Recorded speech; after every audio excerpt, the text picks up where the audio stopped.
Una expedición arqueológica británica encabezada por un hombre llamado Howard Carter dio con la tumba de un antiguo rey egipcio, el faraón Tutankamón. Noviembre de 1922. Los años de búsqueda por fin dan sus frutos. Sobre el equipo se cernía la sombra de una antigua superstición que puso en peligro la marcha de las excavaciones a cada paso. Un faraón olvidado, su tumba hollada y profanada. Pensaban que Egipto estaba lleno de antigüedades y que no tenían más que cavar un agujero y llevarse lo que quisieran. Una maldición mortal de miles de años de antigüedad cae sobre ellos. Y aquello se extendió como la pólvora. Los que entraron en la tumba deben enfrentarse a la maldición de Tutankamón. Y unas semanas después, su padre se arrojó por una ventana. La maldición de Tutankamón.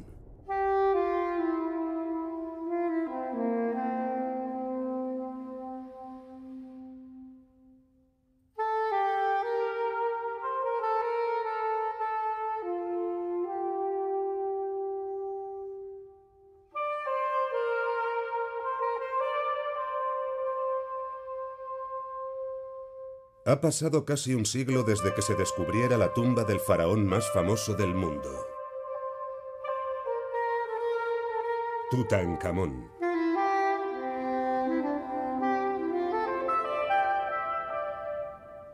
Tutankamón no fue un rey muy importante y fue el último de su familia. Murió muy joven y su reinado fue bastante breve. Así que resulta bastante paradójico que sea el faraón más famoso. En 2019, la exposición de sus tesoros atrajo a cientos de miles de visitantes y a día de hoy sigue siendo el hallazgo arqueológico más importante de todos los tiempos. Con Tutankamón lo tenemos todo: la momia, la máscara mortuoria, los tesoros. Y entre estos hay objetos muy personales, como sus bastones, porque estaba cojo, sus juegos de mesa y otros juguetes como varios boomerangs.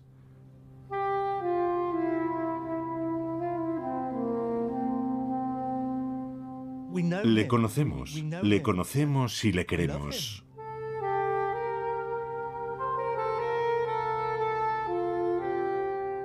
El antiguo Egipto fue la primera civilización visualmente cautivadora y bella de la historia.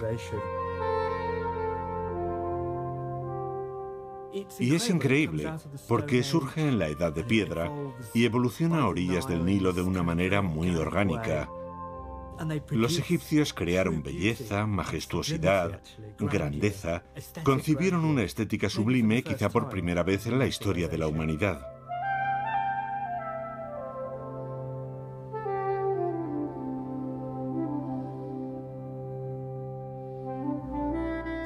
El descubrimiento de la tumba de Tutankamón en 1922 sigue atrayendo la atención del público porque fue una gran aventura arqueológica. Hubo audacia, pero también glamour por la época en la que sucedió todo, la década de 1920. De modo que no se trataba solo de lo que encontraron, sino de la forma en que se realizó el hallazgo y cómo lo inmortalizaron, las fotos que se tomaron, cómo se vendió en la prensa.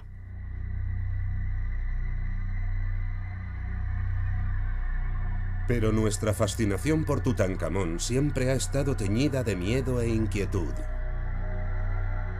La leyenda de la maldición, la venganza del faraón, aún persiste.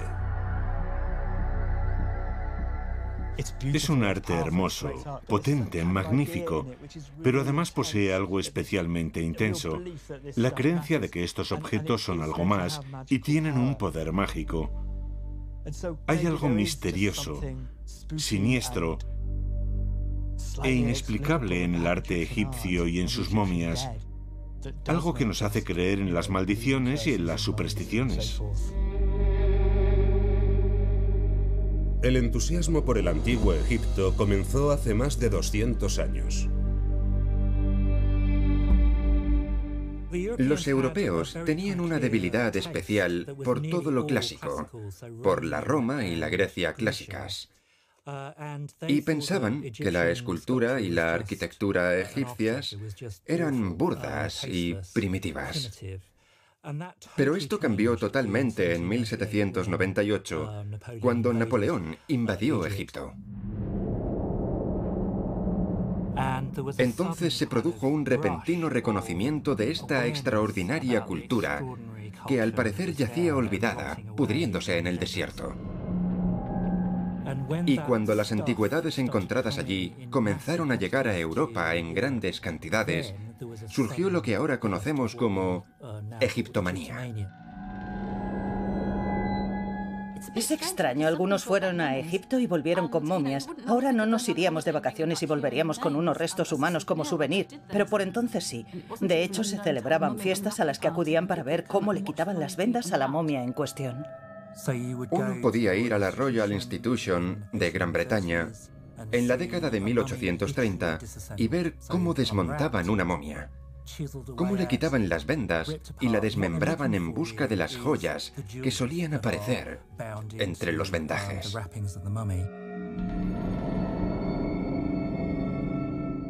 El antiguo Egipto nos cautiva, nos fascina y nos horroriza al mismo tiempo por esos cuerpos momificados.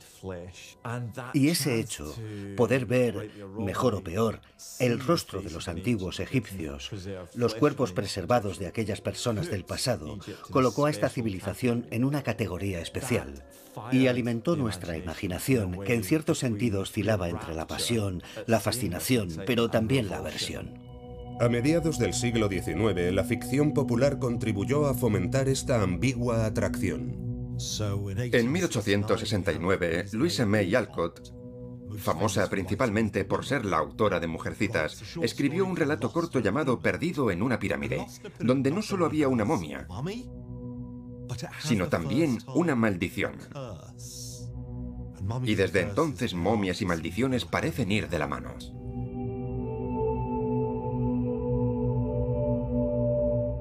Pero creo que la obra más influyente, con diferencia, fue Lote 249 de Arthur Conan Doyle, donde encontramos la primera representación de una momia gigantesca, enorme, que causa estragos y asesina a diestro y siniestro en plena campiña de Oxfordshire.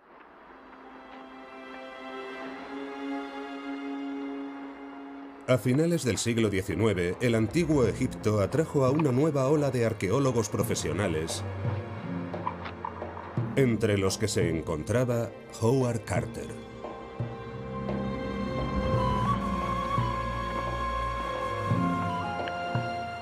En la actualidad, los primeros egiptólogos estarían considerados como meros saqueadores de tumbas. Pensaban que Egipto estaba repleto de antigüedades y que podían aparecer por allí, cavar un agujero y llevarse lo que quisieran.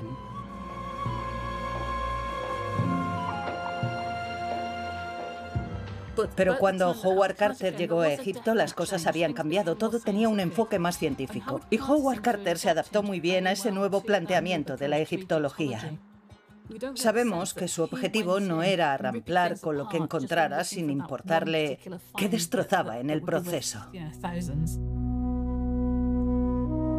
Carter viajó por primera vez a Egipto en 1891 para trabajar como pintor en varias excavaciones arqueológicas. Howard Carter era un artista. Y era bastante bueno, su padre también lo fue. Y comenzó a interesarse por el antiguo Egipto gracias a un vecino que poseía una gran colección de antigüedades egipcias. Se enamoró del país y acabó convirtiéndose en un gran egiptólogo. Carter progresó rápidamente. Pasó de excavar y pintar en los yacimientos arqueológicos a convertirse en inspector del Servicio de Antigüedades. Más tarde viajó a Luxor como director de todas las excavaciones arqueológicas del sur de Egipto y realizó un gran trabajo. La joya arqueológica del sur de Egipto era el Valle de los Reyes, el lugar donde se enterró a los faraones de la 18ª dinastía.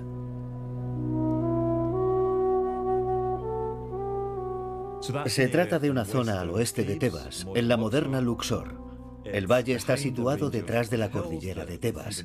Tras las montañas hay un valle, un sitio tranquilo también llamado el lugar de la verdad, y allí enterraron a los reyes de Egipto.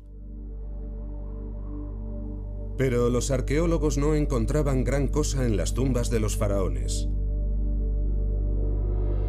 Los saqueadores del mundo antiguo se adelantaron a los cazadores de tesoros occidentales varios miles de años. En el Valle de los Reyes enterró a muchos faraones, pero sus tumbas fueron saqueadas varias veces, poco después de las inhumaciones. Todo el mundo sabía que las tumbas del Valle de los Reyes estaban vacías. Hacía al menos un siglo que se estudiaban, pero nadie encontraba nada en ellas. Sin embargo, Howard Carter estaba convencido de que había una tumba real todavía intacta. Howard Carter conocía la lista de los faraones de la 18ª dinastía y sabía que de algunos de esos reyes conocíamos la tumba y de otros teníamos el cuerpo, porque se habían encontrado varias momias. De modo que estudió la lista y fue descartando faraones. Este tiene tumba, este tiene momia y este ambas cosas. El único faraón que debía estar enterrado en el valle y del que no se conocía la tumba ni se tenía un cuerpo era Tutankamón. De modo que sabía que faraón faltaba y si iba a buscar un rey de la 18ª dinastía, tenía que ser Tutankamón. Tutankamón fue uno de los últimos faraones de la 18ª dinastía. Su reino duró poco más de una década. Tutankamón llegó al trono en una época muy convulsa. Su padre, Akenatón, transformó la monarquía egipcia e instauró el culto a un único dios, Atón, el disco solar. Cuando Tutankamón llegó al poder, revocó aquellos cambios.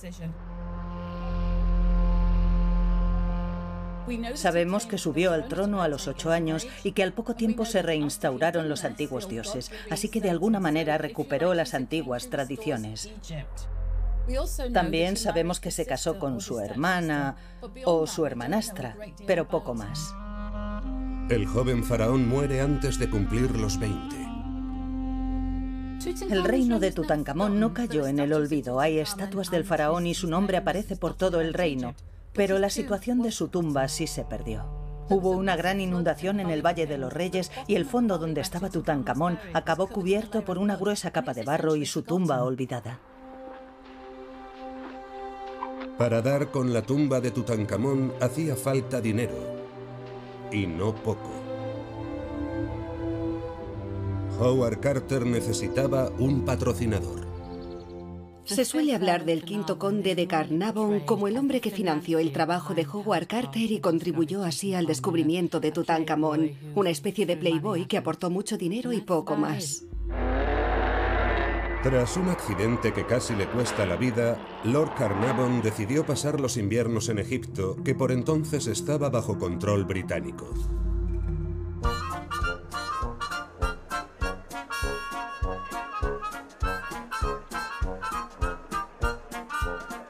Egipto era una especie de patio de recreo para europeos adinerados.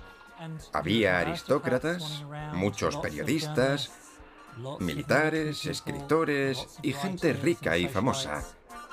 Así que estaba en su salsa. Cuando la vida social del club colonial empezó a aburrirle, Lord Carnarvon comenzó a interesarse por la egiptología. La egiptología despierta un gran interés. Son muchos los que piensan que los antiguos egipcios sabían cosas que nosotros desconocemos. En este mundo nuestro tan amante de la ciencia y tan moderno, tenemos la sensación de que la gente del pasado, los egipcios, por ejemplo, con sus misteriosas momias, tenían una comprensión de las cosas de la que hoy carecemos. Y las maldiciones forman parte de ese misterio. La idea de que pudieran lanzar una maldición que siguiera activa muchos años después. En 1917, Lord Carnarvon se asoció con Howard Carter y compró los derechos para excavar en el Valle de los Reyes. La búsqueda de Tutankamón había comenzado. Formaban un equipo ideal porque uno tenía el conocimiento y el otro el dinero y comenzaron a trabajar juntos. A la sombra de silenciosas colinas y gigantescas pirámides que se yerguen como solitarios centinelas de una vasta extensión de arena ardiente, una expedición arqueológica británica dirigida por Howard Carter dio con la tumba de un antiguo faraón egipcio llamado Tutankamón.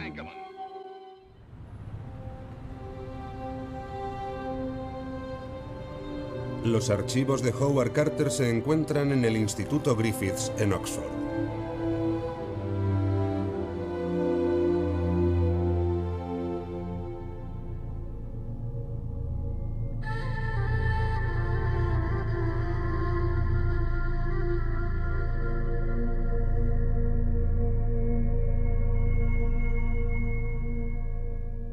Este es el mapa de una sección del Valle de los Reyes dibujado por Howard Carter. Aquí pone Valle de los Reyes. Carter dividió en cuadrículas esta zona del valle y le pidió a sus hombres que excavaran hasta dar con el lecho de roca. También marcó la situación de las tumbas conocidas, además de algunos hitos geológicos. Aquí está la tumba de Ramsés VI, por ejemplo, una tumba muy grande. De modo que el mapa de Carter nos habla un poco de cómo trabajaba. Dividía el espacio con mucho cuidado y trabajaba metódicamente en cada cuadrícula para asegurarse de que no pasaba nada por alto. Sobre el equipo se cernía la sombra de una antigua superstición que puso en peligro la marcha de las excavaciones. Carter se enfrentó a esa maldición y al sol abrasador del desierto. Dirigió con mano de hierro las excavaciones y consiguió que el trabajo no se detuviera. Los arqueólogos británicos querían verse como científicos, pero sabían que sus trabajadores egipcios creían que lo que estaban haciendo era una ofensa, por así decirlo, que estaban irrumpiendo en un espacio sagrado. Pero tras 5 años de duro trabajo, solo obtuvieron decepciones. Carter escribió Campaña de excavaciones. Comenzó en 1917 y luego vemos 18, 19, 20, 21... Durante aquellos años no encontraron gran cosa. De hecho, Carnarvon se estaba quedando ya sin dinero. Y supongo que la cosa se pondría bastante tensa. Toda la presión recaía sobre Carter, claro, porque él tenía que encontrar la tumba y demostrar que tanto gasto había merecido la pena.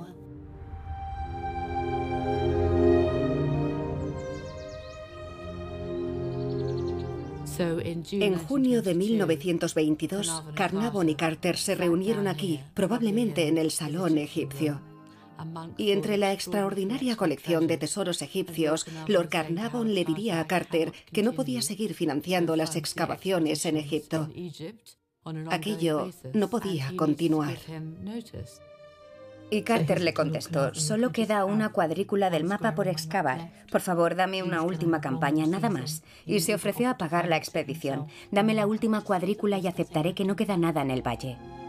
Así que Lord Carnarvon, haciendo honor a su fama de jugador y de hombre generoso, aceptó financiar una última campaña.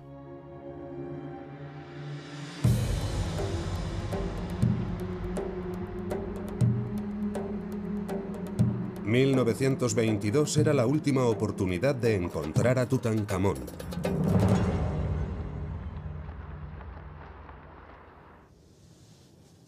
Esto es lo que llamamos el diario de bolsillo de Carter. De la última campaña en Egipto en 1922.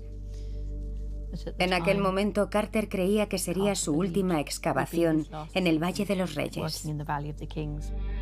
El 27 de octubre de 1922 salió del Cairo camino a Luxor. Siempre escribía de manera clara y nítida sobre las líneas. El 1 de noviembre de 1922 solo apuntó inicio de las excavaciones en BLM, Biban el Muluk, es decir, el Valle de los Reyes. Y después, el 4 de noviembre de 1922, tenemos otra entrada en el diario. Y en lugar de escribir en la línea, lo hace sobre toda la página, en diagonal. Así que suponemos que estaba muy emocionado. Y simplemente puso, encontrados los primeros escalones hacia la tumba.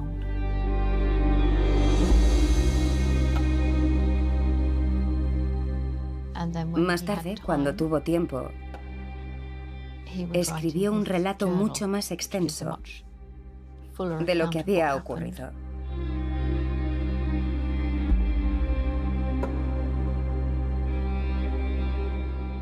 Esta es la entrada del 5 de noviembre de 1922. Anochecía cuando llegamos al nivel del escalón 12. Lo que nos bastó para exponer una gran parte de la porción superior del yeso y la entrada sellada. A simple vista, todos los indicios apuntaban a que se trataba de la entrada a una tumba. Y por los sellos... parecía estar intacta. Para Carter aquello debió ser algo extraordinario, algo que ni se atrevió a soñar. Encontrar una tumba todavía sellada.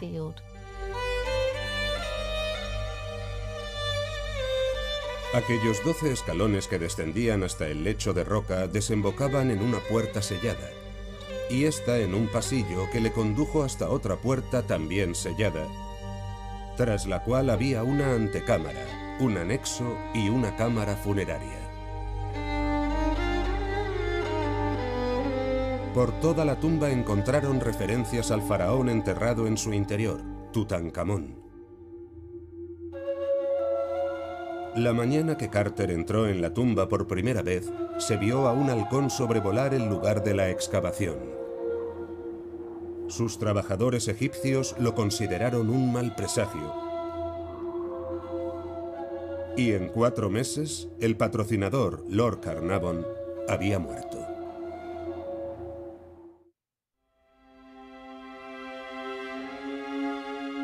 Tras 5 años de excavaciones en el Valle de los Reyes, el arqueólogo Howard Carter y su equipo dieron con la tumba perdida de Tutankamón.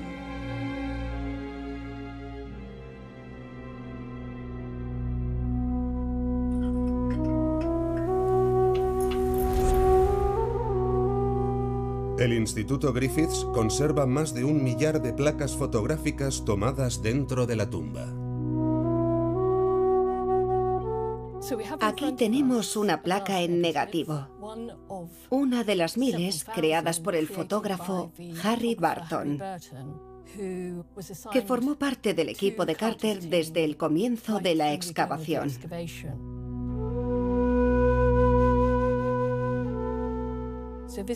Esta es la primera sala a la que accedieron dentro de la tumba de Tutankamón.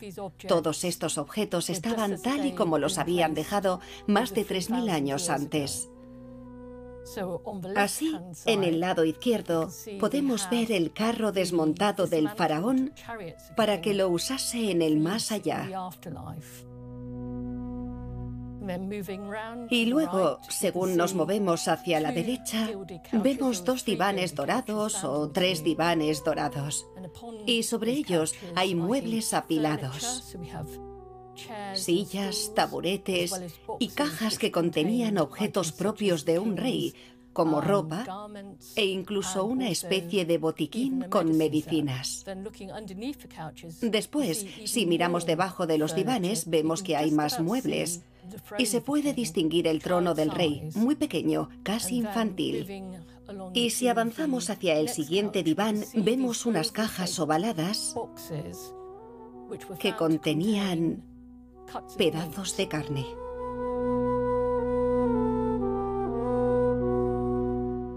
Era la primera vez que se fotografiaba un gran hallazgo arqueológico y se hizo de manera muy elegante. Conocemos el aspecto de la tumba gracias a las fotos y puede que Carter contribuyera en algo a la estética del descubrimiento, pero Harry Barton fue quien la inventó. Con miles de objetos funerarios que extraer, catalogar y restaurar, la tarea que tenían por delante era monumental. Carter estaba preparado para dedicarle años si fuera necesario, porque quería hacerlo bien, porque sabía que la excavación de la tumba suponía su destrucción y porque su recreación sería posible. Por eso tenía que salir todo perfecto.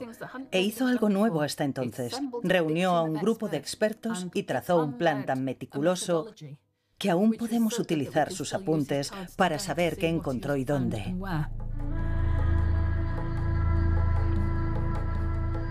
El 29 de noviembre de 1922 se hizo público el descubrimiento de manera oficial.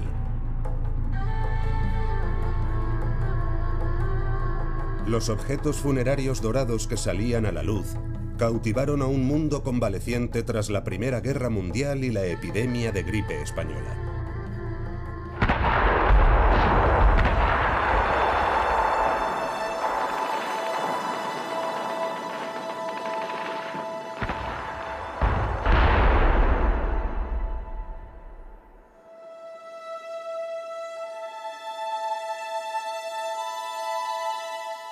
Fue muy oportuno, porque ocurrió después de la guerra y después de la epidemia de gripe, justo cuando el mundo necesitaba algo que lo sacara de su letargo. A todos nos gusta una buena historia de acción, aventuras y tesoros perdidos.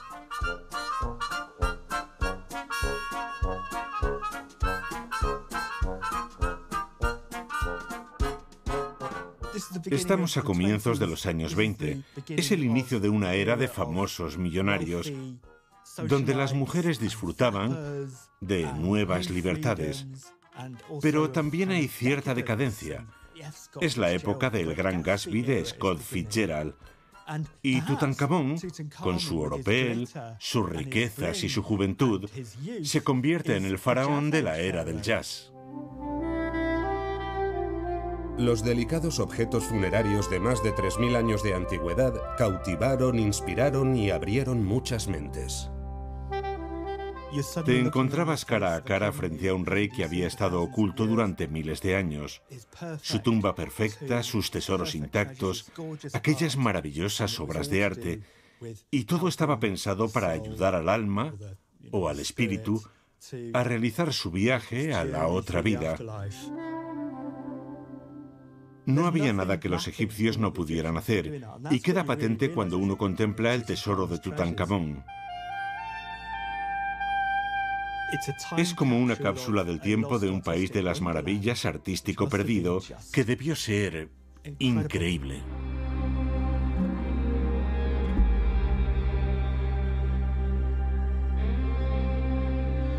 Un destacado periodista presente en la apertura de la tumba fue Arthur Weigel.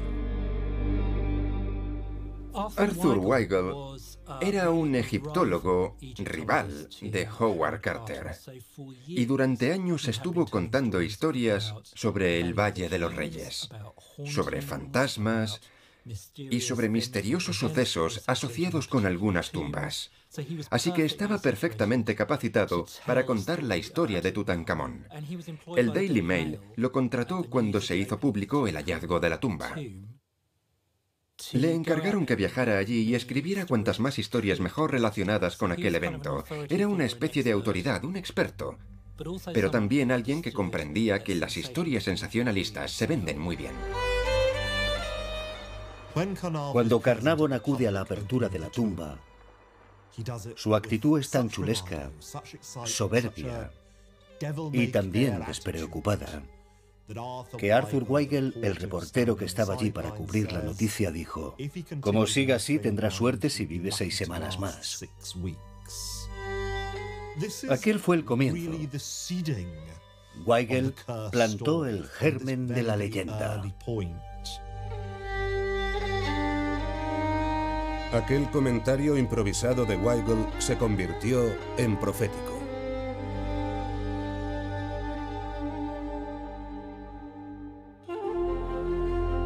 Debido a las frecuentes interrupciones provocadas por el acoso mediático, Lord Carnarvon decidió conceder la exclusiva al Times, con lo que el periódico se convirtió en el único portavoz de lo que ocurría dentro de la tumba. Y claro, aquello enfadó mucho a los demás periodistas y sobre todo a los periodistas egipcios, porque la única manera de enterarse de lo que estaba pasando en la tumba de uno de sus reyes era leer el Times de Londres.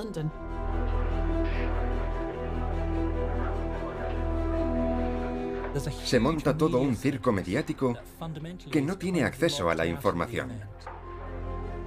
De modo que todos los periódicos envían a sus reporteros para que averigüen lo que puedan y compensar así la escasez de noticias. Hola, buena suerte. Vuelve en 21 días, más o menos. De acuerdo. y publicaron opiniones de expertos que en realidad no lo eran, porque los verdaderos expertos estaban dentro de la tumba, y los que ellos consultaron eran más bien aficionados como Sir Arthur Conan Doyle, o Marie Corelli, o Rider Haggard, personas más interesadas en el ocultismo, el espiritismo y la religión de los egipcios que en el día a día de una excavación. En febrero de 1923, tras acceder a la cámara funeraria, un exhausto Lord Carnarvon decide tomarse un descanso acompañado de su hija Evelyn. Alquiló una dahabilla para navegar Nilo arriba hacia Asuán. Quería descansar unos días. Desgraciadamente, durante el viaje, le picó un mosquito en la mejilla izquierda y en lugar de echarse un poco de yodo, se cortó con la cuchilla al afeitarse, con lo que la herida se infectó.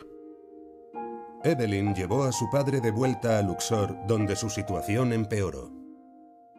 Así que viajaron a El Cairo porque allí había mejores médicos, pero él estaba agotado y muy estresado. Seguramente padecía algún tipo de septicemia que probablemente afectó a los pulmones y falleció el 6 de abril de 1923.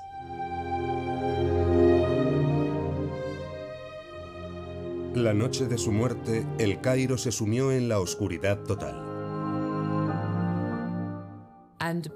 Por cosas del azar, se produjo un gran apagón en El Cairo aquella misma noche. Y su perra Susie se puso a aullar y murió repentinamente esa misma noche en Londres. De modo que, bueno, no sé muy bien qué pensar. Nadie sabe lo que ocurre cuando morimos.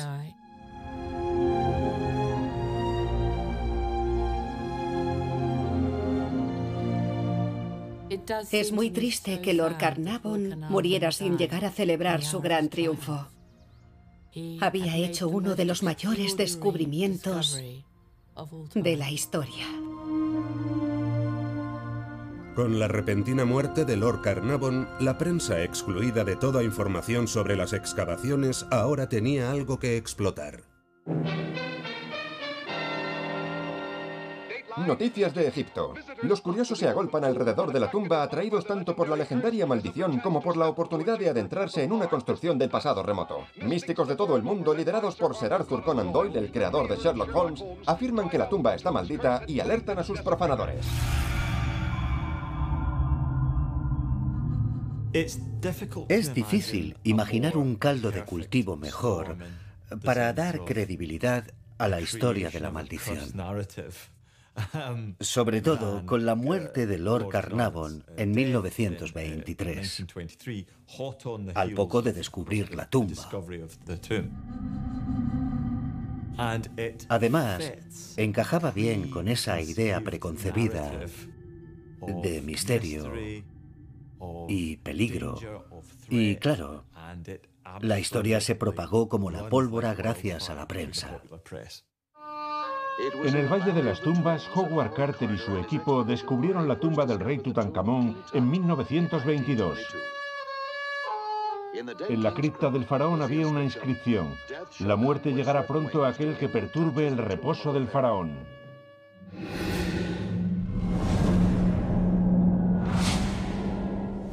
En Occidente nos gustan mucho las historias sobre ricos que padecen desgracias. Nos encantan, de ahí procede el éxito de los tabloides. Aupas primero a alguien para luego destruirlo. Es como una venganza, una especie de justicia natural, porque, por lo general, las historias de maldiciones las suelen contar los pobres y oprimidos, y siempre afectan a sus señores.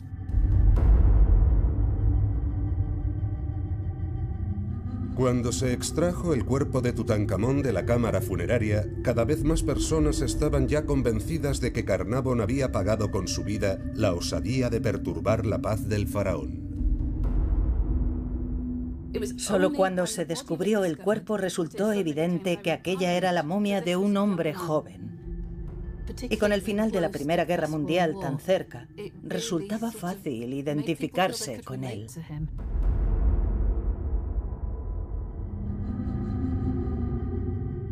El público comenzó a preguntarse si hacían bien, si los egiptólogos debían sacar los cadáveres y estudiarlos, si no sería mejor dejarlos descansar en paz.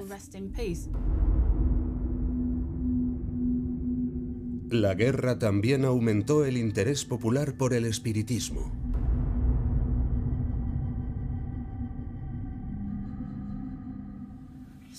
Tenemos varias cartas, correspondencia unilateral, porque hasta donde sabemos, Carter jamás contestó, pero las envió una señora que se hacía llamar Stella Maris. Y creemos que se trataba de una famosa medium. Hermanos, nos hemos reunido hoy aquí y muchos se preguntarán cuál es el propósito de esta colaboración. Este es el tiempo en que debemos satisfacer a los espíritus. El espiritismo fue muy popular durante este periodo, tras la Primera Guerra Mundial, en la que murieron muchos jóvenes. Sus padres, sus esposas, todos querían conectar con sus seres queridos difuntos. Stella escribe: creo que la muerte de Lord Carnarvon le sobrevino por abrir la tumba de Tutankamón sin ceremonias o rituales pensados para aplacar cualquier posible maldición. Y añade que para satisfacer a los espíritus que guardaban la tumba, habría bastado con derramar una ofrenda de vino, aceite y leche en el umbral. Entonces, Carter y su equipo habrían podido proseguir sin problemas. Carter tachó la historia de la maldición de ridícula y prosiguió trabajando dentro de la tumba. Mientras tanto, fuera, la prensa no hablaba de otra cosa. Pasarían semanas antes de que Tutankamón reclamara su siguiente víctima.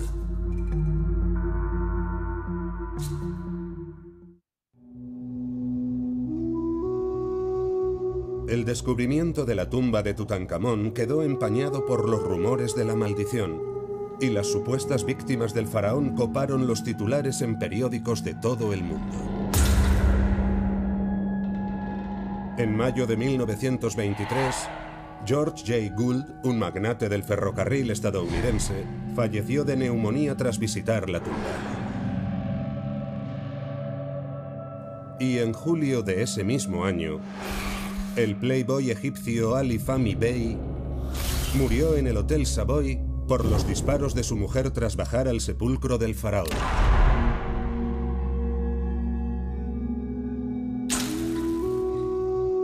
Pronto les siguieron miembros destacados del equipo de Carter. Es bien conocido que el relato de Howard Carter sobre la apertura de la tumba fue escrito en coordinación con otro egiptólogo, Arthur Mace. Un año después, Arthur Mace sufrió una crisis. Tuvo que dejar la excavación y marcharse de Egipto. Regresó a Nueva York, donde murió en 1928.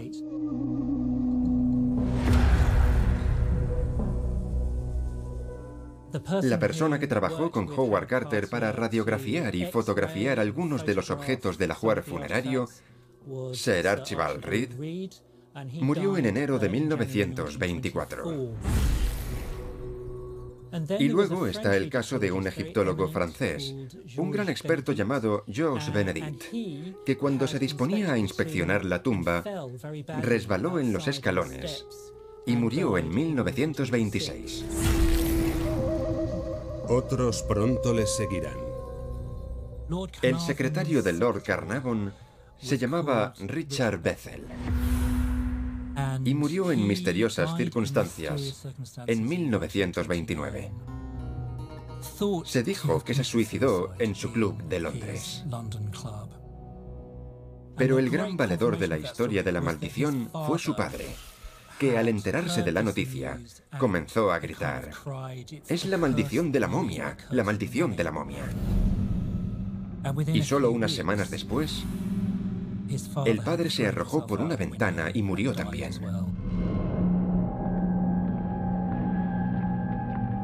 10 años después del descubrimiento, la prensa relacionó 13 muertes con la maldición de la tumba. Pero mientras los periódicos daban pábulo a estas historias, otros se mostraban más escépticos. Algunos de los que murieron jamás habían estado en Egipto. Llegó un momento en el que cualquiera que hubiera tenido algún tipo de relación con Tutankamón o su tumba y que moría en circunstancias misteriosas o de manera inesperada, era considerado víctima de la maldición. El egiptólogo estadounidense Herbert Winlock, harto de todo esto, decidió investigar un poco. Realizó una lista de todos los que visitaron la tumba en diferentes momentos y concluyó que el porcentaje de muertes era totalmente normal. No se había producido un número desproporcionado de fallecimientos. Pero si no hay maldición, ¿qué pasa con la inscripción que, según los periódicos, había aparecido dentro de la tumba? En la cripta del rey había una inscripción: la muerte llegará pronto a aquellos que perturben el reposo del faraón. La historia de la tabla encontrada dentro de la tumba y que auguraba la muerte del que tocara al faraón no tiene ninguna credibilidad. En el antiguo Egipto solo se escribían advertencias de ese tipo en las tumbas de civiles, no en los sepulcros reales. Las tumbas egipcias, al menos las de la gente normal, no se escondían. Su situación era bien conocida y recibían visitas. La tumba no era solo el lugar donde se dejaba el cuerpo y luego uno se olvidaba de él, sino que era donde residía su espíritu. Había una cámara funeraria y luego una capilla de ofrendas, y ahí es donde se han encontrado las amenazas. La idea era que si uno se portaba mal allí o dañaba la tumba, especialmente su estructura física, le podían pasar cosas malas. Las tumbas reales eran muy distintas. Las maldiciones presentes en las tumbas de civiles no aparecen en las reales. Las tumbas del Valle de los Reyes no recibían visitas, nadie acudía allí para realizar ofrendas. Y eso se debe a que el rey era muy diferente a los demás. La inscripción con la maldición supuestamente descubierta dentro de la tumba de Tutankamón jamás se ha encontrado.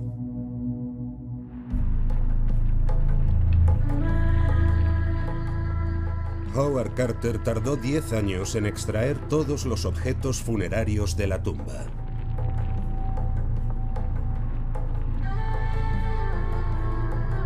El hombre responsable de perturbar la paz del faraón seguía vivo. De hecho, llegó a cumplir los 64 años. Murió por causas naturales.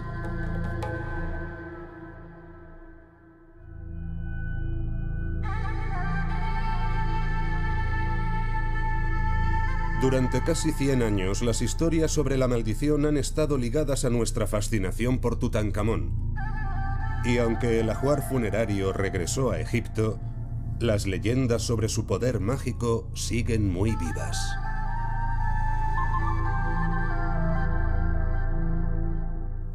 Creo que en general nos gusta no tener explicación para todo, porque así dejamos espacio para la interpretación.